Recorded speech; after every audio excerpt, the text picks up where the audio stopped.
I'm gay and I'm married to a woman and we're having a baby together. And I want to talk a little bit about parenting anxieties because I think everybody has them. And I definitely have a few that I've really worked to overcome as I'm about to become a new dad. We all fuck up our children no matter what we do, basically. That's just one of the realities of the world, but it's if you work really hard, you can fuck them up less than if you don't work hard, and if you can be aware of some of your flaws and who you are and nip things in the bud so that you can become a better person, ultimately a better parent. So I think one of the biggest anxieties for people becoming a parent is money. Money's a huge thing in life and in relationships. I just listened to that podcast. I love the podcast, Diary of a CEO, and Kevin O'Leary was saying the most important financial decision you'll ever make is who you marry. And that's so true because who you marry is going to change the trajectory of your thinking about finances. And I thankfully married somebody who is so on top of financial things, and she's so precise and meticulous and is so worried about our spending and getting the best deals and making sure we are maximizing the money we make. And that really works hand in hand because I am good at making money, but I am less good about thinking about what happens afterwards. And so we kind of balance each other out in that way. And I think relationships should have that sort of pull either way. Maybe one partner is better at making money, or both partners can be good at making money, but maybe one has a stronger idea of how to better utilize your finances, how to invest it, how to get the most on your tax returns, get the cheapest insurance, all of that stuff that, because to me, money is like a bathtub getting filled. And if you have money coming in and it's like the faucet is going into the bathtub, and there's all these little drains. Some are big drains. Your mortgage or your rent might be a big old drain in the middle of the tub. Insurance is a big drain. Car payments, gas, food bills are huge. All of those things are the little holes poked in the tub that are draining the money out. And so if the faucet is putting money in, you're wanting the water level to rise always, even as the water's draining out. And the more you can plug up those holes or maybe make those holes smaller, the more the faucet is going to allow the tub to fill. So really, really imperative to just, be smart about your money, but also not to obsess over it and to have a lot of confidence in yourself and your partner and your relationship, and know that if you put in the effort every day and you think about it and you're smart about it, money will come to you. It's the natural law of attraction in this world. And, if you just live a healthy life, if you don't, fall into terrible addictions, probably the worst of which is gambling when it comes to your finances. Gambling can just destroy your financial situation.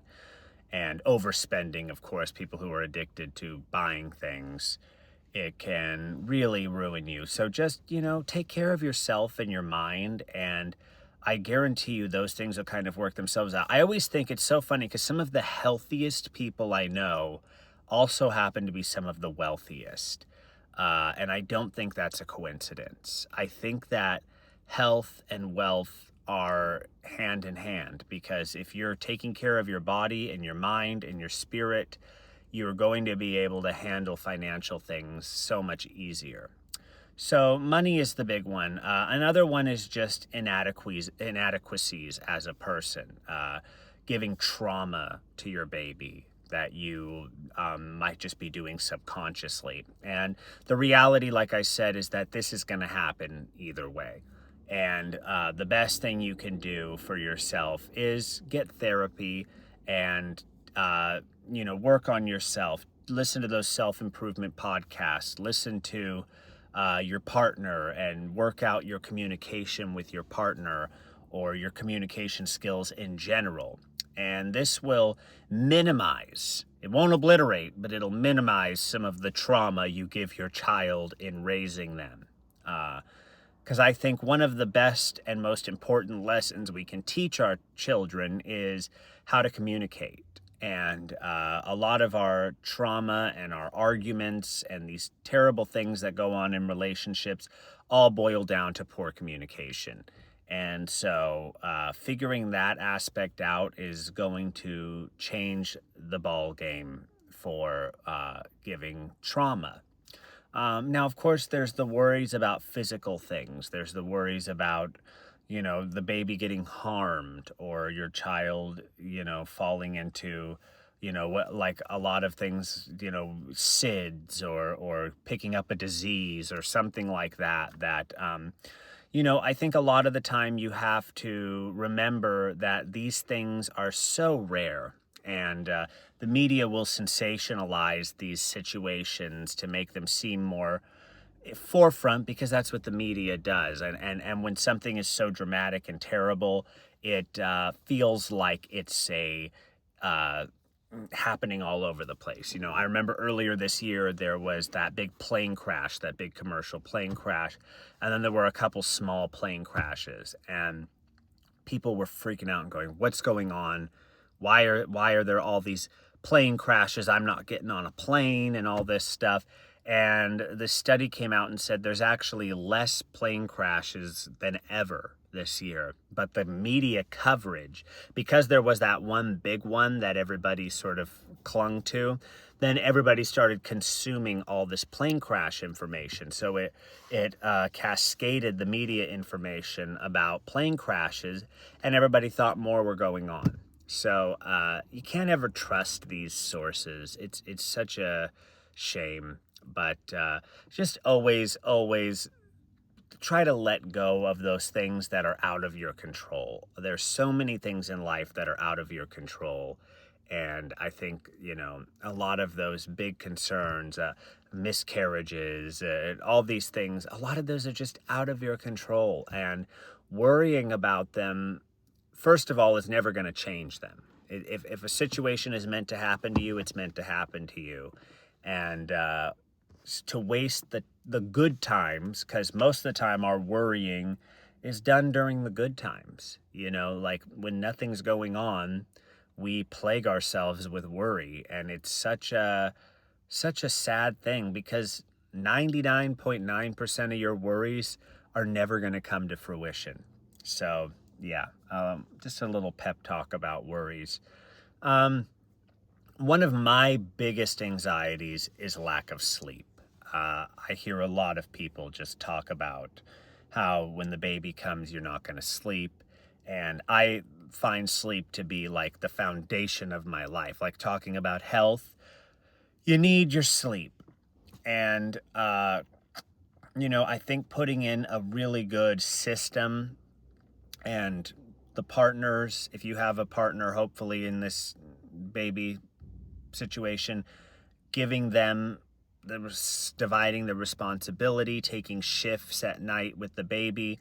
Also, being able to take time off of work so that you don't have to get up and go to your 9 to 5 and your limited window of sleep gets more limited is really crucial because I think that will also help keep the sanity in the home. It will minimize risk of things going wrong because when we're sleep deprived, we make terrible decisions. I mean, they say sleep deprivation is similar to being intoxicated.